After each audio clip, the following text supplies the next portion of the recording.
Welcome to our very first episode of On the Couch MMA.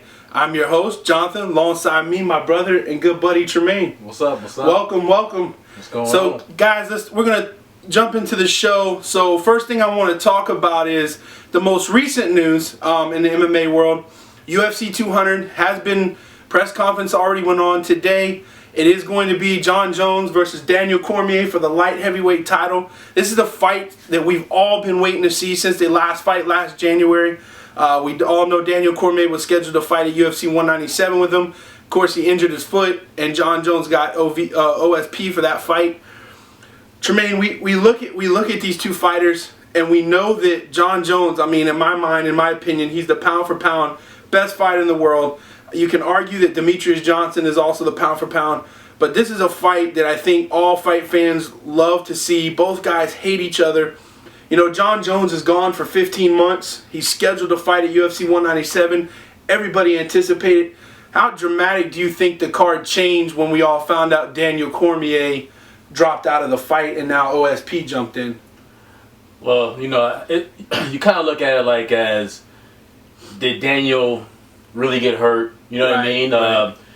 Did he do this to get some more training in? Or, I mean, I don't know. I don't know if I would say dramatic, but like I said, you start to think what was going through Daniel's head, you know, because he's seeing how hard Jones has been training.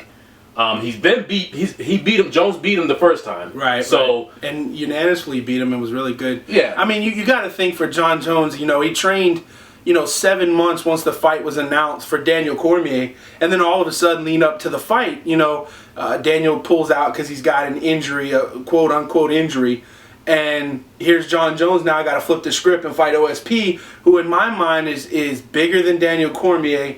I believe in my mind a lot stronger, more athletic. Yeah, and so I think for Jon, this was an amazing fight. It was great. We're going to get into it. We also heard from Dana in the press conference today that Conor McGregor will be fighting shortly after UFC 200. UFC 200 is stacked. We'll get to that card in a future episode. But let's jump into the fight card from this past weekend, UFC 197, Jones versus OSP.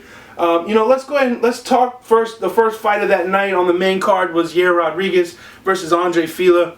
I started thinking about this fight when they came out. Andre Fila, looked like he was trying to push the pace, and Yair Rodriguez just sat back and really picked him apart. And I think of course, the knockout was phenomenal, but the thing for me is, Yair took him down, started beating up on him, and, it got into the second round, and then, Yair Rodriguez just put on a roundhouse kick that knocked him out. That just surprised me. You watch this guy on Ultimate Fighter, and he's doing all the right things. He comes out, and now he beats Andre Fila. I mean, what did you think about Yair Rodriguez's performance? I think he looked good, man. Looked real strong. He looked real confident. Real confident going into that fight. Yeah, man, he looked strong. Looked real good. For Andre Fili, he was real determined that he was going to come out. You watch the little videos before they put on the UFC fight, and you see him talk about he's coming out, he's going to win this fight, and then all of a sudden here's a roundhouse kick, and boom, you're laid out on the mat, pretty much unconscious. It's got to be devastating to Fili, who was so ready for this fight, ready to come out, ready to put in work, and Yair Rodriguez just puts on a spectacular show.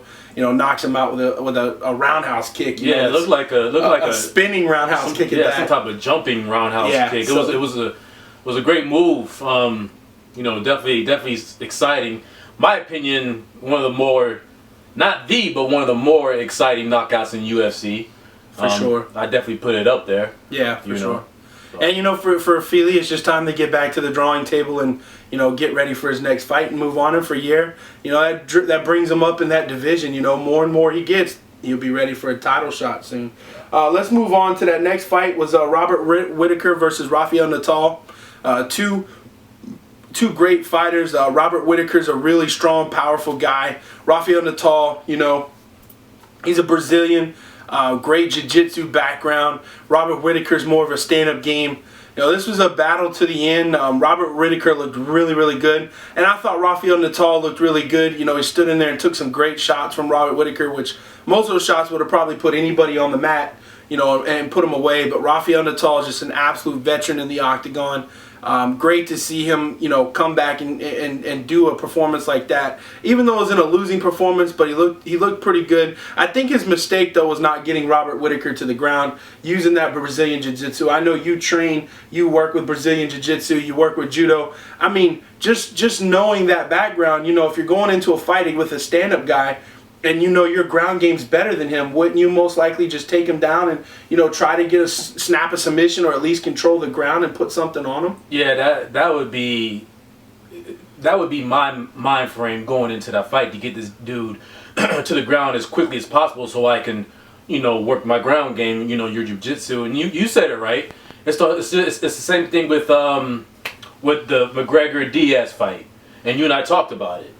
If Diaz gets McGregor to the ground with Diaz's jiu-jitsu, it's going to be a wrap for McGregor. Right. And sure enough, he put him in a chokehold, and that was a wrap. I mean, for Robert Whittaker, it was a unanimous decision, and the stand-up game looked really good. He really wasn't beat up that much. He had a few, you watched the post-fight press conference, he had a few marks on him here and there, but for the most part, I mean, he really picked apart Rafael Natal, and I think that was Natal's mistake. He should have got him to the ground, and his ground game is very good. He's a black belt Brazilian Jiu-Jitsu, and, just getting him to the ground and making that happen, I think would have really helped him. But, hey, we're not in the fight business. We just watch it. We're great. We love it. So, that's just how. I don't know what the game plan was from his training camp, but, at the end of the day, it's time to get back for the drawing board with him as well, and, get back on it and move on. Yeah. So the next fight we're going to talk about is the fight that was actually very, very good was Anthony Pettis versus Edson Barbosa. We're talking two phenomenal strikers, two phenomenal ground games. Anthony Pettis, we all know he's got that spectacular kick that he kicked off the fence in WEC against Benson Henderson, who just lost on Bellator, if anybody didn't know. But you look at Edson Barbosa, and this was a statement win for him. I mean, the guy's been in the business for a little while. He hasn't got his opportunity for a title shot. Anthony Pettis is the former champion. He gets in the octagon and really looked very impressive against Anthony Pettis. And you were telling me while we were there, you thought Anthony Pettis was going to win this fight. I was really up in the air. I mean, if Edson Barbosa came out and looked, as good as his previous fights, then he would come out and really dominate Anthony Pettis. And that's exactly what we got. I mean, Anthony really didn't have an answer for anything Edson Barbosa threw at him. Yeah, I actually picked Pettis to win the fight, but I was a little iffy at first because I know how good of a fighter Barbosa is. He's a phenomenal fighter. Yeah. Great. Yeah. In my opinion, he's a great fighter. But I lean more towards Pettis because of, I don't know if he's had more experience in the ring than Barbosa, but he is a former champion. Right. So you think he had that mentality, going in. But Barbosa, he ain't no joke either. So. No, for sure. And this really boosts Bobo. I think it really helps his confidence moving forward to potentially get that fight that I think Dana, eventually will give him. And it's just incredible to see all this stuff, transform from Barbosa. He's on the rise. He's in his prime, and I think he's getting to that point where he'll be ready for a title shot. And we'll see what happens going down the line. But yeah, impressive fight, great win by Edson Barbosa. Yeah. And it's just a great fight. All right, we move on to the co-main event of the night. It was a spectacular fight. We're talking maybe the pound for pound, in my mind, second best fighter in the world. Demetrius Mighty Mouse Johnson versus Anthony Cejudo. We know Anthony Cejudo, he's an Olympic medalist in wrestling, and he's fighting against, one of the greatest, flyweights in the world, and Demetrius Johnson, and first, before we go into the fight, in my mind, if you're gonna name him pound for pound fighter in the world, let's give him some more fights against former champions or champions now. If you look at the flyweight division when it came in, which is still really young, there's only been one champion. It's been Demetrius Johnson all the way there. Where if you look at John Jones, the light heavyweight division started, way back with Chuck Liddell and Tito Ortiz and all those guys. And there has been so many champions in that division, and if I remember correctly, looking it up the other day, John Jones has defended or beaten 8 or 9 previous champions in the UFC light heavyweight championship. Now, don't get me wrong, I think Demetrious Johnson is a phenomenal fighter. He's got all the tools to be the best in the world and be named the best in the world. You know, and I was kind of shocked with the way this went. You know, Anthony went in there and you know, his plan was to get Demetrious Johnson in the clinch and really put a show on that. And it's like he said in his post-fight conference, he really didn't realize how good Demetrious Johnson was in the fight, you know, especially in the clinch. And when Anthony Johnson, or excuse me, not Anthony Johnson, but Demetrious Johnson put that clinch on him in Muay Thai and really started throwing those knees at him in the stomach, I mean, that was the wrap. And, you know, everybody knows it was a first-round knockout. You know, he's still the flyweight champion. You know, and it's just, he's wiped the division out now. I mean, this is really the last opponent that everybody was like, this is the guy that can beat Demetrious Johnson. And, you know, he finishes him in the first round. I mean, what else is there for Demetrious Johnson to do? Is it move up, you know, to 135? Is it move up, you know, or is it continue to wipe out this division until they find somebody? Or is it a champion fight and let's see who the best in the world is? It's almost like back when, you know, George St. Pierre was around and Anderson Silva. We wanted to see who the best fighter in the world was, and we wanted to see that. All right, welcome back. So we were talking before we took the little break. We were talking about, you know, Demetrious Johnson and Anthony Cejudo, and how Demetrious was, you know, one of the best fighters in the world. So going back to that question of, you know, what do you think about Demetrious? What did you think about the fight? I mean, it's like I said. I thought I had him all over this fight.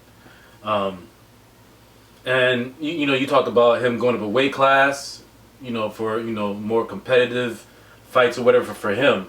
But at the same time, it's not his fault that he's in that weight class and that he's dominating. Right. He's just there's not much to say about Johnson. He is what he is. He's been dominant. He's a great fighter, man. Right. I don't know what to do or what to even say about what I think he should do. Right. You know, maybe just keep dominating his weight class, and then maybe Dana will put something else for him. You know, to see where else he can go. So let's say you're in his boots. Let's say who, Johnson's? Yeah, let's say you're in Demetrious Johnson's shoes. You've done cleared out the flyweight division. You know, of course, he said he's looking to break Anderson Silva's record of most title defenses, which is understandable. Let's say you win that fight. Let's say you break Anderson Silva's record. What's next for you? Do you move up in the weight class? Do you move up and try something new? Absolutely. If your goal is to break a record in your weight class, go break that record. Yeah. If you have that much confidence in yourself that you can break it, go break it. Go break it, and then once you break, there's nothing else for you to do. Right. You're the champion. You've broken records in that weight class. You beat everybody in that weight class. Move up. And if you're in Dana's shoes, do you give him an immediate title shot in that next weight class, or do you give him a fight or two to see how he does? Yeah, and then give him a title fight. Give him a fight or two. You know, maybe even one fight. Yeah. You know, just to see if he can handle at that weight class. Right. And if he wins his first fight, yeah, give him a title shot. One fight I would like to see, and it was a really good fight. It went into unanimous decision. You know, John Dotson, we saw him on this card. You know, in the prelims, the FS1 prelims, Fox prelims. I'd like to see that fight happen again. You know, I'd love to see the next title defense for Demetrious Johnson. I don't know if John Dotson's ready, but if that fight was exciting, you know, they both were very aggressive and really good. And I mean, in my mind, if he beats John Dotson again, then, you know, maybe it is time to move up. Maybe it's time to go into the next weight class and, you know, try to dominate that weight class and really, you know, he try to win that title, which is it's very hard to do. You know, Conor is going to try to do that going forward. Frankie Edgar has his opportunity to do it. You know, he's getting ready to fight for the 145 belt. He's gotten the 150, or excuse me, he's won the 145 belt before he's gonna, or something like that. I don't remember which one it was, but he's getting ready to fight for a second title in a different weight class. Could become, you know, be second champion to have 2 titles in different weight class. You know, the first one was I think it was Mark Coleman. He was the heavyweight and the light heavyweight champion. So it's going to be very interesting to see where Dana takes Demetrius Johnson and where Demetrius Johnson really wants to go. As in my mind, there's nobody left in that division for him to really fight against. He's cleared it out. Yeah, he's cleared it out. So it's like I said, man. If you want to beat that record, go beat the record. Yeah. And then and then move up. Sure. There's nothing else for you to do. Yeah, you're nothing right. Else for you to do. Well, we got into the part of the show where we've been waiting to talk about. I'm excited about this part. Of course, my favorite fighter has been Jon Jones ever since he fought Matyushenko, his very first fight. So we're going to talk a little bit about Jon Jones and Ovince St. Preux. There's a lot of speculation that Jon Jones looked boring, that, you know, he didn't look great. Maybe he was ring rust. You know, and after thinking about that, after watching that fight and going back and thinking about it, you know, this guy's been out of action for 15 months. He's been doing nothing but powerlifting in the gym. You've been training 7 months, like we said earlier in the show, for a guy that you've already faced before. And, you know, a month or two before the fight, you know, you got to get a new opponent because Daniel Cormier pulls out. For Jon Jones to train 7 months for one guy and then turn around and train 2 months for a new competitor in my mind who's bigger, who's stronger. You know, you've never seen him before. He's a southpaw, so that's even harder to fight against. Powerful punches. You know, the way Jon looked, you know, we all thought he was boring. I thought for a moment there, he doesn't look right. But you start thinking about it, he really did look good for what he's been going through for 15 months and not been in the octagon. He played it safe. He didn't go for the knockout. I mean, he picked Ovince St. Preux up and slammed him twice on the mat. You know, and he really picked his moments to go. Should he pushed a little bit harder? Yeah, there was probably some opportunities where we thought he could have knocked him out or pushed it. But Ovince St. Preux, that, you know, he's a former Tennessee linebacker. He's an athlete. That's, you know, he's a big guy. He is tough. Yeah. So going into that, what did you think about Jon Jones' performance in that fight? I mean, you pretty much hit on the nail. He looked a little rusty. He just didn't seem like himself. And I told you, you know, after the fight, I think if he was to fight Daniel the way he looked, I mean, I think Daniel might have beat him. You know what I mean? I mean, but I mean, if you think about it this way, you know, let's say you're in his shoes. You've been training for a guy for 7 months. You've been doing nothing but game planning for that one guy. Yeah. And then, you know, 2 months before the fight or a month before the fight, the guy drops out, pulls out because he's got an injury. Now you only really have 3 weeks to get ready for the fight. Yeah. Because you got to fly in and do all your weekly stuff for that fight. I mean, do you really think? I mean, in my mind, I don't think Daniel Cormier would have beat him, because here's a guy that's been training for 7 months for one guy, had a game plan ready to go, and I just think that his game plan was evolved around him, and now he's got to switch it up and kind of be not predictable, but almost has to play it safe with OSP, because he doesn't know, you know, a lot about OSP. We all know Jon Jones is one of the hardest guys. He trains hard, and he really studies his opponent, and that's what makes him so great. So for him to not get that appropriate time, I really think that's what made the fight so slow, as we call it, or boring.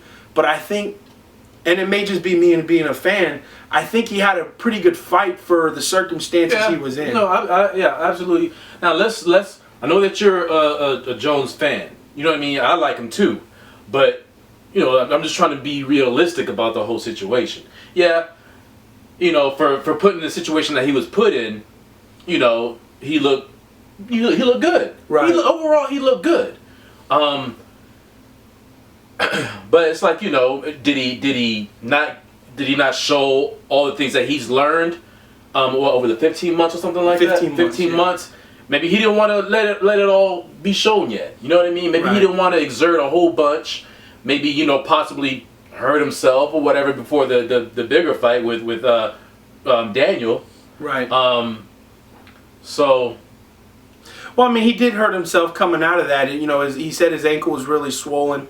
Then when he put a shoe on, he was fine. And Dana was worried about that, he wouldn't get to UFC 200 because they were worried about his ankle. But that's all the kinds of stuff that if you ain't been in the octagon in a while. Yeah, exactly. And I think that's what it is. He hasn't been in there in a while, so he is a little rusty. It's the same. For a perfect example, when Michael Jordan retired, and then went to play baseball for a while, and then came back.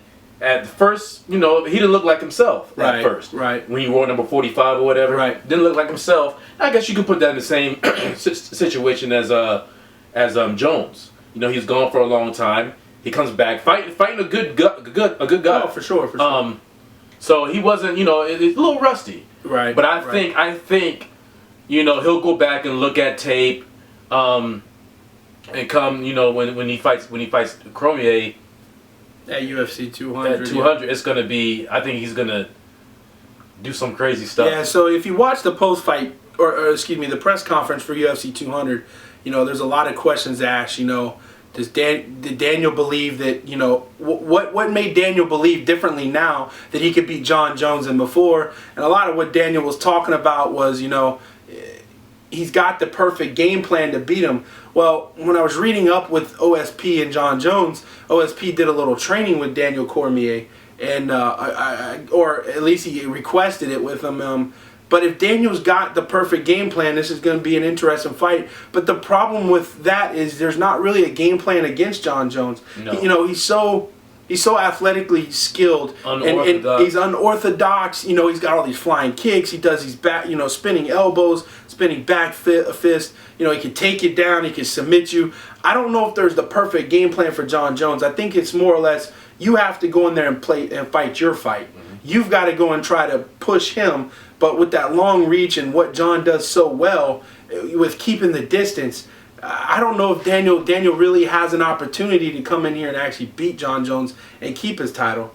So it's going to be real interesting. I can't wait for UFC 200. We got a couple more fights coming up that are going to be really good, and we'll get into those in future episodes. One other thing I wanted to talk to you about, and I wanted to talk about on here was, Conor McGregor's decision to not come out to UFC 200 press conference and to basically tell Dana, I'm not doing the PR. I need to focus in on my training for Nate Diaz. This is a big event that potentially could take place in New York, which we all know recently just got legalized for MMA. For somebody that, with Conor's, status as far as, popularity, he's popular all over the world, for him not to come do a PR and now we don't get to see the fight again, where Nate, Nate was basically saying he wants Conor, and if he doesn't get him, he's leaving, which we already know he's headed on vacation. But for Conor not to do that, but then you see these guys from all over the world that are just as popular, John Jones, the Jose Aldos, the guys like that, they come and do these all the time, no problem. So what's your take on Conor? I mean, does he try? Do you think he's being a prima donna? Does he think he doesn't need to do PR and just rather would train all the time? But it's like Dana said, back in the day when Mike Tyson was boxing, he had to go do PR for his, and a lot of his questions and answers were, well, just watch my fight. What happened with the Diaz fight? Right. But at the same time, man, if the boss is telling you that you need to be here to promote the fight, you are, as of right now, you are the face of UFC. Right. So you gotta go do what you gotta do, man. For sure. You gotta do what you gotta do. When you get done with that, get the hell out of Dodge and go back to training. Yeah. And the cool thing is, it's like Dana said in the past, with a lot of these fighters, he'll do anything he can. He'll bend for the fighters, and if you need to come to Las Vegas to do the promotion, or New York or California or whatever it is, he'll get you what you need to get there. Yeah. Even if that means training, if you need the training while you're there, he'll get your guys there and take care of it. And that's something he did with Daniel Cormier. UFC 200 press conference with John Jones was today for the main card, and he was going to miss his son recital, but Dana flew out a bunch of the UFC guys, promotion guy or publisher guys, and they go out there and film his, stream his son's recital so he can see it over his phone. So it's things like that to make you wonder, was Conor just being a little selfish and maybe just thinking? I mean, it's thinking about him and making sure he's training for this fight, but it's 3 months before your fight, and you can come out and do the promotion and then train for those next 2.5, 3 months to be ready for UFC 200 main event. So, it kind of questions what his mindset is in that situation. Yeah, I mean, so like I said, you don't know where his mind was at that time. I mean, yeah, you say maybe was he being a prima donna? Everybody knows how cocky he already is, Right. but he's backed it up, Right. except for the last fight. Until the Nate Diaz fight, Yeah. right? So we already know that he's a confident, cocky guy, Right. which there's nothing wrong with that, especially being a fighter. Yeah, yeah. But at the same time, when your obligations are to go to this conference, something that you have to go to, then you need to. You got to promote your fight. You got to go. You got to promote it. Yeah. When you get done with it, get back to training. Yeah, yeah. I mean, you got to sell tickets. That's how you get paid. People want to see you. Yeah. People want to see him. He's the face of the UFC. People want to see him. Yeah, and it's Demetrius. They want to hear him talk. Right. People love hearing him talk. Well, of course, he's a big trash talker, and a lot of times he backs it up. Yeah. He makes it entertaining. And Demetrius Johnson said it well. It pays his bills. His electricity stay on because of the UFC. So if he's got to go promote, he's going to go do it, because at the end of the day, it's about keeping his lights on. It's about paying his bills, and without the job of promoting his fight, he can't get paid. If my boss is paying me so many millions of dollars, as giving me a better life, and he tells me I need to be here, I'm going to stop what I'm doing and go be there. Yeah, for sure, for sure. Well, anyways, that's a lot of what we were talking about today. The UFC card was great. We both had a spectacular time watching it. We got some fights coming up. There's Joanna Jurdick. She's going to be fighting very soon alongside with Claudia, Ultimate Fighter. We also got we got a couple heavyweights fighting, Travis Brown and I remember who it was. It was Travis Brown. Somebody I can't remember who he was fighting, but he's getting ready to fight real soon. There's so many fights coming up. It's going to be very good. Everybody, keep an eye out on it. Get ready for the fights. They're going to be great. Anyways, I think that's all we got for you tonight. Just like, subscribe. We'll see y'all guys next Wednesday for another episode of On The Couch MMA. And as always, that's Tremaine Carter. I'm Jonathan. Train hard, fight hard. Peace.